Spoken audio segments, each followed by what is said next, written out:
اب اس کے بعد اس سورہ مبارکہ میں یہ بڑا عجیب مقام ہے اس اعتبار سے قرآن کا. عجیب اس کے معنی کیا ہے؟ دل لبھانے والا، حسین.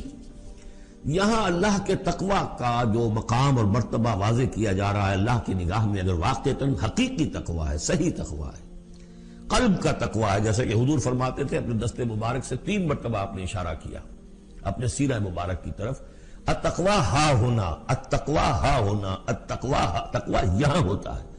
دل میں تقوی ہے تو تقوی ہے، باقی لباس اور وضاقت یہ ساری متقیوں کسی بنا لی اور اندر کا معاملہ نہیں ہے تو یہ بہروپ ہے، یہ تقوی نہیں ہے.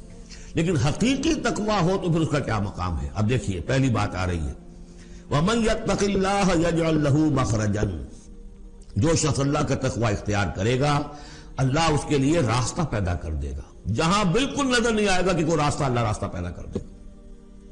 بالکل نظر نہیں آ رہا تھا موسیٰ کے ساتھیوں کو کہ اب کیسے بچیں گے، پیچھے لشکر آگے، آگے سمندر ہے، اللہ نے راستہ پیدا کیا. خود حضرت ابو بکر کا جو حال ہو گیا تھا کہ حضور اگر انہوں نے ذرا بھی دیکھ لیا نیچے اپنے قدموں کی طرف بھی نگاہ ڈالی تو ہم نظر آ جائیں گے، آپ نے فرمایا لا تحزن ان اللہ معنا، راستہ نکالتا اللہ. پھر حضور گئے طائف، لیکن وہاں سے خالی ہاتھ آئے. مدینے میں اللہ نے خود ہی کھڑکی کھول دی، 6 آدمی ایمان لے آئے. آپ گئے ہی نہیں اور وہاں انقلاب بھی آ گیا. عظیم. اس اعتبار سے اللہ مخرج پیدا کرتا ہے. تم صحیح طریقے پر چلتے رہو، تقوی اختیار کرو، صحیح راستے پر جد و جہد کرو، یہ کام اللہ پر چھوڑو.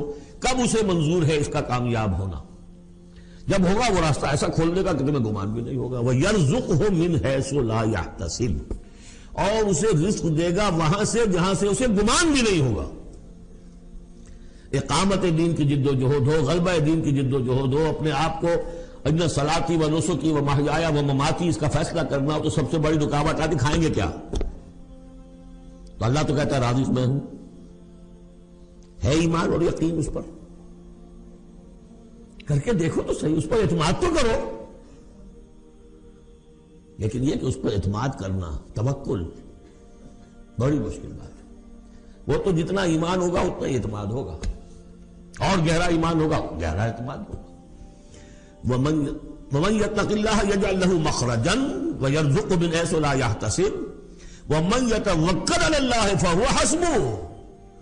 یہ تو ابھی تقوی والے کی بات ہے کہ وہ وہاں سے رزق دے گا جہاں سے اسے ملے گا بھی نہیں، اور جس نے اللہ پر توکل کر لیا تو وہ اس کے لیے بہت کافی ہو جائے گا. توکل کر کے تو دیکھو، حسبہ وہ اس کے لیے کافی ہے.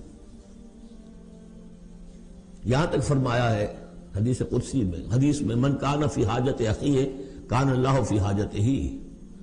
اگر کوئی مسلمان اپنے کسی بھائی کی ضرورت پوری کرنے میں لگ رہا ہے، اپنا وقت صرف کر رہا ہے، اللہ اس کی ضرورت پوری کرنی شروع کر دیتا ہے. فکر ماں در کار ماں آزار ماں، کار ساز ماں بے فکر کار ماں. یہ فارسی شاعری کے اندر یہ دینی حقائق ہیں. کار ساز ماں بے فکر کار ماں، میرا کار ساز میرے کاموں کی فکر کر رہا ہے، میں نے اپنے آپ کو اس کے کام کے لیے لگا دیا. وہ دنیا میں بھی ذرا سا بھی کوئی شریف انسان ہوگا، آپ اس کے ہو جائیں وہ آپ کو چھوڑ دے گا پھر کہیں؟ شرافت ہو، مروت ہو اس میں.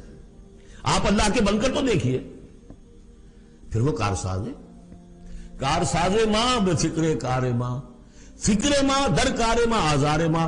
جب میں اپنے معاملات کی فکر خود کرتا ہوں، کوئی نہ کوئی ٹھوکر کھاتا ہوں، کوئی نہ کوئی غلطی کرتا ہوں، آزار اپنے سر کے اوپر پیدا کر لیتا ہوں. اپنے آپ کو حوالے کرو.